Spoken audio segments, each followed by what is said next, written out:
भर बहुत मेहनत से काम करने के बाद भी अगर अच्छा रिज़ल्ट ना मिले और आपको अपना घर साफ़ ना लगे तो ना पूरी मेहनत बेकार हो जाती है और ऐसा लगता है कि इतना सारा हमने टाइम वेस्ट कर दिया, इतनी मेहनत लगा दी, फिर भी घर साफ़ नहीं हुआ है। बहुत बार घर में कुछ अजीब सी स्मेल आती रहती है। तो ये सारी चीज़ें हम लोग डेली रोज़ाना फ़ेस करते हैं ये प्रॉब्लम, जब भी हम अपने किचन के या घर के कोई भी काम करते हैं। तो ऐसे ही कुछ होम हैक्स आपके साथ शेयर करूँगी, जिससे आपकी जो मेहनत है वो बेकार नहीं जाएगी और आपका घर जो है वो बहुत ही अच्छे से साफ़ सुथरा रहेगा। तो चलिए स्टार्ट करते हैं आज का वीडियो। उम्मीद करती हूँ आप सबको आज का वीडियो पसंद आएगा। हेलो गाइस, नमस्ते एंड वेलकम बैक।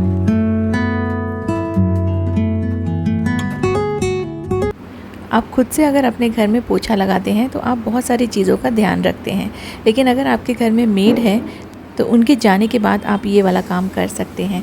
तो बहुत बार ऐसा होता है कि जब भी हम लोग मॉपिंग करते हैं तो घर तो साफ़ हो जाता है, धूल मट्टी सारी चीज़ें साफ़ हो जाती है फ्लोर से, लेकिन एक अलग सी अजीब सी जो स्मेल है वो आने लगती है पूरे घर में।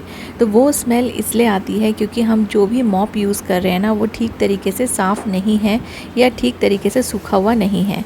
तो जब वो गीला गीला रहेगा और फिर हम उसी मॉप से अपने घर में पूरा पोछा लगाएंगे तो पूरी जो गंदगी है ना वो साफ़ नहीं होगी। इनफैक्ट आपका जो घर है और ज़्यादा गंदा होगा, जो हमको दिखता नहीं है। लेकिन रियलिटी यही है कि अगर आप गंदे कपड़े से पोंछ रहे हैं और ऐसा कपड़ा जो सूखा ही ना हो, रात भर गीला रहा हो, दिन भर सुखाने के बाद भी सूखा ना हो, तो उससे ना आपके घर में बहुत एक अजीब सी स्मेल भर जाएगी, जो कि बिल्कुल भी अच्छी नहीं लगती है।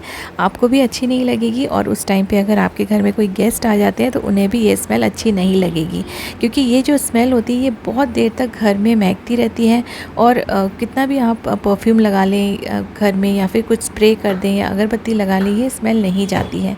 इसका एक सिंपल सा सॉल्यूशन ये है कि आप जो भी मॉप यूज़ कर रहे हैं, चाहे आप ऐसे रोटेटिंग मॉप्स यूज़ कर रहे हैं जिस तरह से मैं यूज़ कर रही हूँ, या फिर आप नॉर्मल पोछा लगा रहे हो या आपकी मेड नॉर्मल तरीके से किसी नॉर्मल कपड़े से पोछा लगाती हो, तो उस कपड़े को ना पोछा लगाने के बाद, मॉपिंग के बाद अच्छे से आपको साफ़ पानी से उसे धोना है। जैसे ये मॉप में मैं यहाँ पे साफ़ पानी भर लूँगी और इसको ना अच्छे से वॉश करूँगी जब तक कि इसका पूरा की पूरा जो गंदगी है वो निकल ना जाए। और हो सके तो आप हल्का सा थोड़ा सा डिटर्जेंट भी डाल सकते हैं, जिससे मॉप बहुत अच्छे से साफ़ हो जाएगा। जो हम कपड़े से जब मॉप लगाते हैं हाथ से, तो उस कपड़े को तो अच्छे से साबुन लगा के धोना चाहिए, ताकि उसमें जितनी भी गंदगी लगी है ना वो सब निकल जाए। तो इस तरह का जो मॉप होता है इसे क्लीन करना थोड़ा आसान होता है।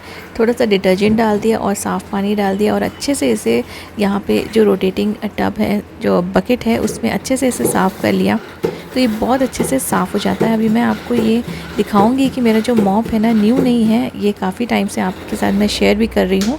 और इसका जो मॉप है देखिए बिल्कुल वाइट है और साफ़ है। वो इसलिए क्योंकि मैं हर मॉप के बाद हल्का सा डिटर्जेंट डाल के इसे साफ़ पानी से अच्छे से वॉश कर लेती हूँ। और अगर आप ऐसे मॉप यूज़ करते हैं तो इसे सुखाने का भी मैं एक करेक्ट तरीका आपके साथ शेयर करूँगी। सबसे पहले तो आपको मेक श्योर करना है कि जितना भी एक्सेस वाटर था ये पूरा आपने स्क्वीज़ आउट कर लिया है।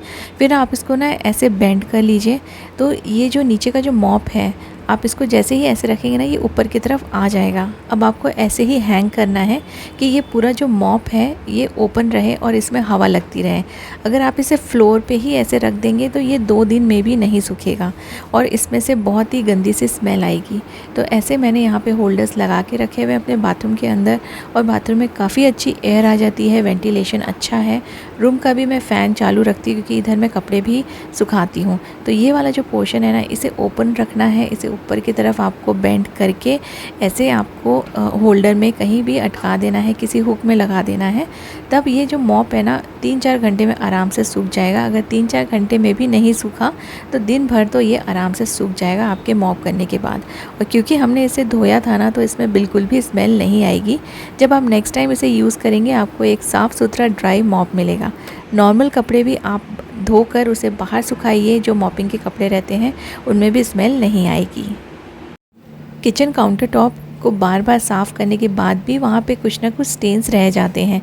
तो ये जो स्टेन्स होते हैं, या तो हम कुछ टब वगैरह रखते हैं, टोकनी रखते हैं, उनके स्टेन्स रह जाते हैं, या फिर कुछ हार्ड वाटर स्टेन्स भी हमारे काउंटर टॉप पे आ जाते हैं, या बहुत ज़्यादा सोप से अगर आप क्लीन करते हैं तो उसके स्टेन्स जब बहुत अच्छे से साफ़ नहीं होता है वो, तो सोप के स्टेन्स भी रह जाते हैं। तो सोप तो आपको बहुत अच्छे से साफ़ करना है, लेकिन आपको ज़्यादा सोप यूज़ नहीं करना है।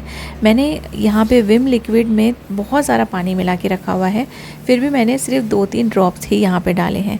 अच्छे से स्क्रब कीजिए अपने काउंटर टॉप को, बहुत अच्छे से स्क्रब कीजिए। जितने भी स्टेन्स हैं या कुछ भी दाग वगैरह हैं, टब के दाग या खाने पीने के कुछ भी ड्राई हो गया है, ये अच्छे से ना निकल जाएगा। लेकिन आपको बहुत ज़्यादा साबुन नहीं लगाना है, बहुत ही कम साबुन से फ्यू ड्रॉप्स, आपको 1-2 ड्रॉप्स लेने हैं और उससे आपका जो पूरा का पूरा काउंटर टॉप है वो पूरा क्लीन हो जाएगा। बहुत ज़्यादा मेहनत करने की ज़रूरत नहीं है। थोड़ा सा इसमें पानी डाल दीजिए स्क्रबिंग के बाद, और फिर कपड़े से वाइप करने के पहले आप वाइपर से वाइप कीजिए। ऐसे वाइपर यूज़ कीजिए जिसमें सिलिकॉन के ये वाइपर्स होते हैं, जिससे आपके काउंटर टॉप पे स्क्रैचेस नहीं आएंगे और ये अच्छे से क्लीन हो जाएगा। इससे जो साबुन है ना वो काफ़ी अच्छे से निकल जाता है, काउंटर टॉप पे नहीं रहता है। उसके बाद आपको यूज़ करना है माइक्रोफाइबर के कपड़े। कोई आप कॉटन के कपड़े भी ले सकते हैं, पुराने कपड़े अगर आप यूज़ करते हो, लेकिन ऐसे माइक्रोफाइबर के जो कपड़े होते हैं इससे ना साबुन वगैरह नहीं रहता है।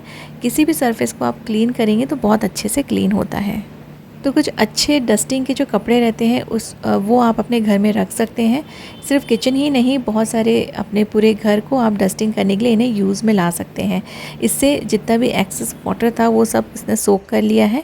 और यहाँ पे मैंने फ़ैन ऑन कर दिया है और देखिए ड्राई होने के बाद आपको एक भी स्टेन्स नज़र नहीं आएंगे।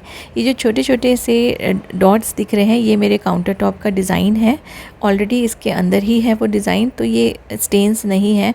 तो ऐसे अगर आप क्लीन करेंगे ना तो आपके जो स्टेन्स हैं आपके काउंटर टॉप पे बिल्कुल भी नहीं आएंगे।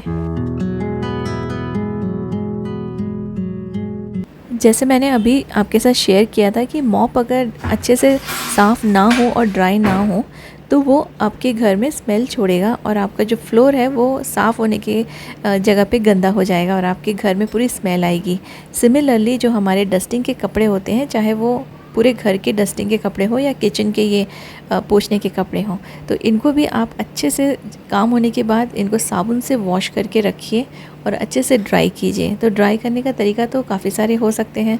आप कहीं भी इन्हें ड्राई कर सकते हैं, अपने घर में, बालकनी में, जहाँ पर भी आपको कन्वीनियंट लगे। लेकिन इसको ड्राई करने के पहले अच्छे से साबुन लगा के आप वॉश कीजिए। आपका जब पूरा काम हो जाता है ना, आखिरी में आप इन्हें अच्छे से वॉश कर लीजिए, क्योंकि इसे वॉश नहीं करेंगे तो क्योंकि किचन के जो चीज़ें रहती हैं उन्हें साफ़ करने में कपड़े काफ़ी ज़्यादा गंदे हो जाते हैं, सब खाना वगैरह लग जाता है और ऑयल भी लग जाता है। तो ऑयल और खाना ये सारी चीज़ें अगर इस कपड़े में लगी रहेंगी, कुछ दिनों के बाद ना ये इसमें से अलग सी स्मेल आने लगेगी, जो कि अच्छी स्मेल नहीं रहती है। तो इन्हें अच्छे से वॉश कीजिए और इसे अच्छे से ड्राई कीजिए, जहाँ भी आपको लगता है कि अच्छे से ड्राई हो जाते हैं। तो या तो आप इसे अपने काउंटर टॉप पे ही थोड़ा देर के लिए रहने दीजिए, जब सूख जाएगा तब आप इसे रख सकते हैं, या आप अपने नल के ऊपर भी इसे सुखा सकते हैं, या फिर आप कोई भी ऑर्गेनाइज़र यूज़ कर लीजिए। काउंटर टॉप पे रखने वाले ऑर्गेनाइज़र्स भी आते हैं जिसमें डस्टिंग के कपड़े सूख जाते हैं। मेरे सिंक के पास ये एक ऑर्गेनाइज़र है जहाँ पे टॉवल हैंग करने के लिए भी स्पेस दिया हुआ है, होल्डर दिया हुआ है।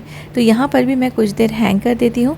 जब थोड़ा ये सूख जाता है तब मैं इसे अंदर की तरफ एक और मैंने ऑर्गेनाइज़र लगा के रखा हुआ है, जो क्योंकि ना बाहर अगर बहुत देर तक ये यहाँ पे लगा रहे तो किचन अच्छा नहीं दिखता है।